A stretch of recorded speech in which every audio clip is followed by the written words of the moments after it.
Di segmen sebelumnya kita berbicara dengan seorang presenter olahraga yang acaranya pasti ada hubungannya dengan kesehatan. Walhasil dia juga harus kelihatan sehat. Nah, kali ini kita akan undang orang yang bisa dibilang sih benar-benar kalau dibilang sehat ya sehat. Sehat benar jadi Dari malah. badannya udah kelihatan sehat bener. Karena apa? Selain dia memang menjaga kesehatan, ternyata sehat itu menjadi hobinya juga, Iya. termasuk adalah profesinya juga. Karena prestasinya luar biasa nih.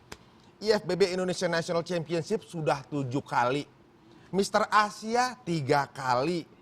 Musclemania World Professional itu 2 kali. Medali emas SEA Games sekali. Super Body World Professional itu sekali, luar biasa. Ini masih banyak lagi sebenarnya. Semuanya adalah urusannya adalah membengkakkan badannya. Langsung saja, pasti sudah tahu yang saya maksud lah dia. Ade Rai.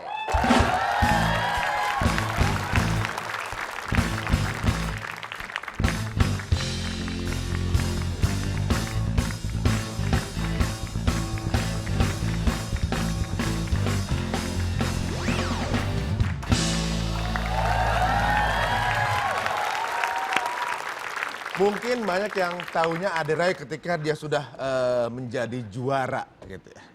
Lihat tuh, mereka pada minder semua kan. Kenapa jadi pada pemanasan? Kenapa jadi pada pemanasan? Tapi sebenarnya ini jarang yang tahu kalau sebenarnya Ade Rai pertama kali itu bukan di binaraga, tapi melainkan olahraga bulu tangkis sebenarnya. Iya, kurang lebih. Kurang lebih. Tapi sebenarnya emang olahraga itu hobi.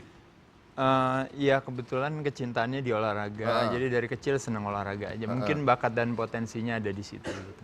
Oh gitu. Nah, ketika waktu dari bulu tangkis memutuskan untuk jadi binaraga itu gara-gara apa? Sebenarnya dulu awalnya mungkin karena kerempeng kurus, mungkin dulu egonya anak muda biasa ingin punya penampilan lebih baik dulu, jadi kepengen kayak Bruce Lee. Tapi ternyata pas latihan ternyata jadi bisa lebih gede dari Bruce Lee gitu. Oh gitu. Jadi kelewatan. Krempeng sebenarnya kan. Tadinya tingginya 183, beratnya 55 ya. Wah. Jadi bisa sebesar itu, wah, latihannya berarti kan luar biasa juga. Dan kebetulan juga memang hobi lagi kan olahraganya. Iya, iya. Dari Bulu kecil memang menggeluti berbagai olahraga termasuk bulu tangkis, voli, panco, sampai bela diri dan baru fitness. Salah, saya ikut olahraganya congklak doang. Oh, tangannya gede ya. Nah, bicara soal pembentuk dari krempeng kurus sampai akhirnya udah kelihatan shape-nya itu berapa lama? Ya sebenarnya sih kalau olahraga bagi saya lebih kepada profesi ya. Jadi kan memang dengan kalau istilahnya gini sih sebenarnya sekarang yang saya promosikan lebih kepada pola hidup sehat. Jadi sehat itu ibarat sebuah badan itu kayak seperti sebuah pohon. Memiliki 3 ranting utama. Ranting pertama namanya ranting gerak. Jadi kita mau meluangkan waktu buat melakukan aktivitas olahraga. Yang kedua adalah ranting makan. Mulut kita sumber kesehatan dan sumber kesakitan. Jadi apa yang kita makan memberikan kebaikan dan juga memberikan ketidakbaikan. Diet itu ya diet itu sebenarnya bukan mengurangi makanan, tapi diet itu adalah pengaturan makanan. Jadi melibatkan 4 elemen, ada pemilihan sumber dan jenis, penyajian, timing, jadwal, dan kalori atau jumlahnya. Dan yang ketiga, rantingnya yang disebut dengan namanya ranting istirahat. Makanya kenapa orang bilang kalau mau badannya bagus atau sehat atau tidak sakit adalah dengan meluangkan 3 ranting tersebut. Jadi olahraga teratur, makan teratur, istirahat teratur. Mungkin kira-kira sederhananya seperti Kelihatannya itu. simpel, tapi sebenarnya sulit untuk dilakukan, apalagi mungkin dengan aktivitas pekerjaan. Iya, Nah, iya. bicara soal ideal dari ketiga tadi, yang pertama tadi kan olahraga, Olahraga, makan, makan, sama kemudian istirahat. Iya. Nah, kalau istirahat idealnya berapa jam sih? Idealnya? Iya, jadi kalau orang bilang katanya aktivitas olahraga yang paling baik dilakukan adalah pada saat dimana tenaga kita paling tinggi kan gitu ya. Nah, tenaga kita hanya bisa tinggi ketika kalau kita istirahatnya cukup. Jadi sama juga kayak Hesti, kayak Ari, kerja hanya bisa optimal performanya kalau tenaganya ada gitu. Nah, jadi tenaganya hanya bisa ada kalau kita istirahatnya cukup. Jadi istirahat sebenarnya instinktif, tapi pada dasarnya mungkin kalau kita ngomongin 6 jam, 7 jam ya oke. Ada orang yang mungkin kurang dari itu tapi kualitas istirahatnya baik. Tapi ada juga orang yang tidurnya mungkin banyak tapi mungkin waktu tidur mungkin kualitasnya kurang ya. Tapi pengaruh nggak sih kalau misalnya kita, aku sih ngerasa agak pengaruh ya ketika udah mulai rutin berolahraga. Dulu waktu tidur kayaknya 6 jam masih kurang, 7 jam masih kurang. Ketika udah mulai aktivitas olahraga rutin 4 jam tuh udah cukup malah. Bisa untuk juga tidur. sih Bisa seperti juga. itu. Jadi emang harus dibarengin juga dengan itu ya. Iya, berarti dengan pergerakan. menjalankan 3 ranting itu justru badan kita secara keseluruhan jadi lebih baik sih sebenarnya itu. Tapi kembali lagi pohon yang sehat dan kuat itu meskipun rantingnya kuat, tapi biasanya kalau fondasinya nggak kuat, pohonnya tetap akan roboh. Nah, fondasi daripada badan yang sehat itu adalah sebenarnya adalah pikiran yang sehat gitu. Oh, ujung-ujungnya pikiran. Jadi sebelum 3 itu kita pikiran jernih dulu aja. Nggak boleh pikiran yang aneh-aneh, stres, itu bisa menimbulkan penyakit. Nah, kalau mungkin yang pada menyaksikan acara kita ini kepingin sekali ingin seperti Aderai, kita punya praktisi yang akan menunjukkan kepada Anda. Ya, inilah dia video How to be Aderai. Permisi, Pak. Waduh, Beli? apa kabar?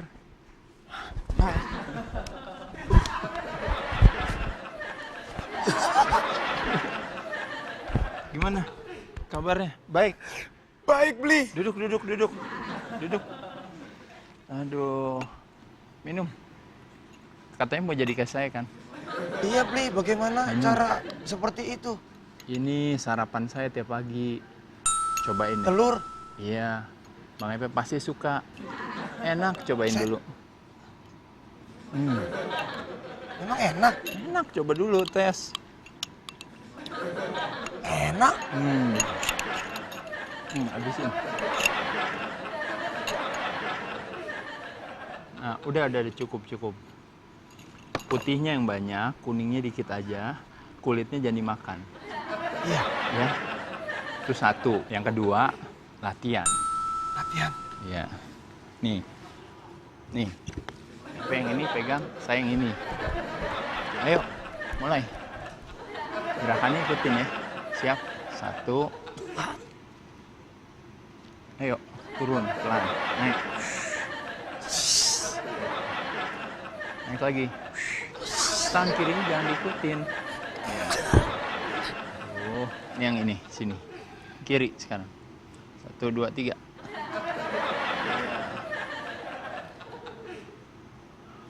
Iya. Nah, kan bagus kan? Bagus banget. Oke. Nah, yang ini sekarang. Yuk, coba angkat dulu. Memang telur itu. Angkat, bener ya. Coba. Betul. Pasti bisa, pasti kuat. Pasti kuat ya, siap ya. 1, 2, 3. Ayo semangat. Ayo tadi pasti kuat. Nah, tuh kan. Ingat tadi telur tadi. Iya. Terus. Tarik. Easy. Nah, mantap. Iya.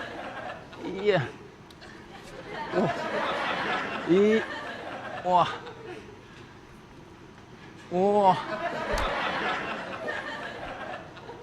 Wah, gila, hebat banget. Udah cukup, udah taruh.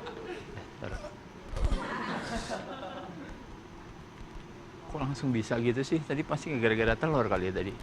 Sama satu lagi. Apa tuh? Terakhir. Kalau saya lebatnya di sini kan, belakangnya. Nah, ikutin.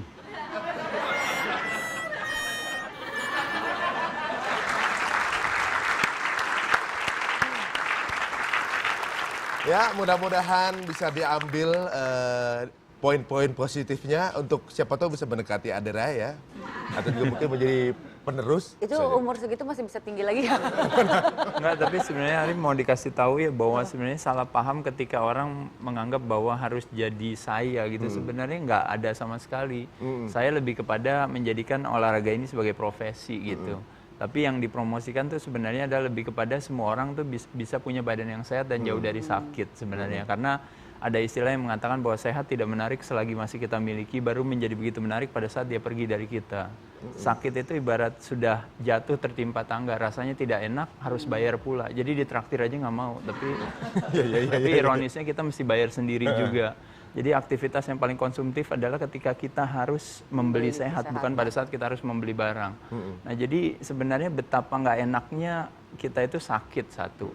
Lalu kedua, betapa nikmatnya sebenarnya sehat itu. Mencari sehat pada saat dimana sehat masih kita miliki menjadi mudah dan murah. Tapi mencari sehat pada saat dimana sehat itu pergi dari kita menjadi mahal dan susah. Jadi sebenarnya yang saya promosikan adalah lebih kepada mengajak masyarakat di Indonesia untuk punya pola hidup yang sehat dengan menghargai kesehatan itu sendiri sebenarnya. Jadi kalau masalah orang mau badannya gede, mau berotot, gitu. mau apa itu lebih Pilihan ya? Pilihan dan juga kebetulan kalau saya profesi aja. Dan plus untuk membuat badan kita terlihat besar sebenarnya cuma ada 2 cara, Ri. Apa tuh? Yang pertama adalah besarin badan, yang kedua adalah kecilin pala. Saya kebetulan yang kedua sih. Jadi, Kayaknya kecilin pala sulit. Tapi bicara soal pola makan tadi nih. Pola makan orang Indonesia sekarang ini kan kebanyakan tuh yang dikonsumsi karbohidrat sama lemak. ya betul, kombinasi karbohidrat dan lemak. Makanya kenapa yang diajarkan sebenarnya lebih kepada kombinasi protein dan serat gitu. Tapi protein bukan berarti maksudnya harus makan tinggi protein, tidak. Tapi dalam arti bahwa kecenderungan orang makannya kan kebanyakan nasi goreng, mie ayam, kue-kuehan, snack, mie instan dan sebagainya, itu kombinasi karbohidrat dan lemak. Nah itu yang makanya menjadi kontributor nomor 1, makanya kalorinya jadi tinggi gitu. Nah sedangkan orang dengan kebiasaan makan pola seperti itu, jadi kalau kita bilang proteinnya dan seratnya kurang, makanya yang bagus dipromosikan adalah mempromosikan masyarakat di Indonesia untuk makan, misalnya makan sayur yang lebih banyak, buah yang cukup, minum air putih yang banyak, karena kebanyakan konsumsi gulanya lebih tinggi orang ya. Kadang-kadang minum teh, minum kopi, kadang-kadang gulanya juga banyak sekali. Nah ketika kelebihan kalori itu ada di badan, pada saat itulah kadar lemak menjadi meningkat. Ketika kadar lemak meningkat, organ di dalam tubuh kita jadi kerjanya jadi lebih berat gitu loh. Nah makanya kenapa orang tua ketika umur 40 ke atas atau 50 ke atas, pada terutama anak muda takut tua, sebenarnya bukan ketuaan yang ditakuti, tapi akumulasi daripada pola hidup yang tidak sehat, itu akhirnya baru Terasa di atas 40. di 40 tahun ke atas gitu loh. Jadi makanya seolah-olah akhirnya dianggap tua itu sakit-sakitan, padahal sama sekali tidak seperti itu. Oh, itu karena pola ya? Kayak saya pribadi bersyukur sekali justru dengan pola hidup yang sehat ini, kalau bisa dibilang mungkin terakhir masuk rumah sakit ya mungkin 45 tahun yang lalu waktu saya dulu baru lahir. Waduh, luar biasa. Sehat banget itu. Itu kan Mahal soalnya cari kesehatan banget. kadang-kadang kita kalau ke rumah sakit, baru pas selesai, pas pembayaran bisa sakit lagi gitu. Sakit lagi misalnya. Tapi masuk ke rumah sakit, ke seleo gitu nggak pernah juga? Patah tangan gitu nggak pernah juga? Ya sebenarnya kalau kecelakaan ya apa boleh buat ya. Tapi kalau menjadikan rumah sakit atau dokter atau obat sebagai langganan saya yang enggak banget gitu. Karena menurut saya justru warisan daripada pola hidup sehat sebenarnya adalah kemandirian, bukan ketergantungan gitu. Jadi kalau kita tergantung sama obat, tergantung sama dokter, bahkan yang lebih parah adalah masyarakat di Indonesia mengidentikan dirinya dengan sakit gitu. Jadi Contohnya gimana tuh? ya contohnya misalnya orang banggain mobilnya yang bagus, banggain rumahnya yang bagus atau banggain kerjaannya yang bagus, tapi kalau kita ini banyak juga orang sering membanggakan penyakit-penyakitnya yang spesial gitu. Oh beda kalau saya penyakitnya seperti ini. Jadi seolah-olah membuat satu identifikasi yang melemahkan diri, benar nggak? Kayaknya bangga bener Iya. gitu ya. Atau misalnya bangga dengan bayar dokter yang mahal gitu. Padahal justru harusnya bangga dengan bayar dokter yang murah gitu harusnya. Justru kayak beli obat maunya yang mahal. Padahal secara yang generik sendiri juga Ada. lebih Sama. gampang juga. Jadi sekali lagi salah pahamnya orang sehingga makanya masyarakat di Indonesia usia harapan hidupnya rendah sekali, cuma 55, 65. Seolah-olah beranggapan adalah bahwa takdirnya seperti itu. Pada kenyataannya mengutip kata-katanya mungkin Pak Tepong, teman saya umurnya 83 tahun, masih bisa push up mungkin 80 kali seumuran dia. Kata-katanya sederhana, dikatakan adalah bahwa takdir di tangan Tuhan, umur di tangan saya. Artinya apa? Artinya memang umur atau usia harapan hidup masyarakat di Indonesia adalah di tangan masyarakatnya sendiri gitu. Jadi kalau buat saya, kalau mau masyarakat di Indonesia umurnya nggak sampai 100 tahun tuh kebangetan sih kalau saya bilang. Ya, seperti kita butuh 2 segmen bersama Adera ini. Karena banyak sekali info yang kita bisa kita ambil di sini. Siapa tahu dalam waktu 2 bulan kepala saya bisa lebih kecil. Mau gedein badan tapi kalah sama bentuk kepala nih masalahnya. Oke, terima kasih sekali buat Adera atas kedatangannya ke studio. telah memberikan manfaat dan juga memberikan banyak sekali inputan kepada kita semuanya, bahkan juga telah mengharumkan nama Indonesia di dunia internasional. Bicara soal dunia internasional, ternyata juga ada seorang anak muda yang juga mampu mengharumkan nama Indonesia di dunia internasional, tapi dalam bidang yang berbeda. Bidang apa itu? Jangan kemana-mana, hanya di Tonight Show.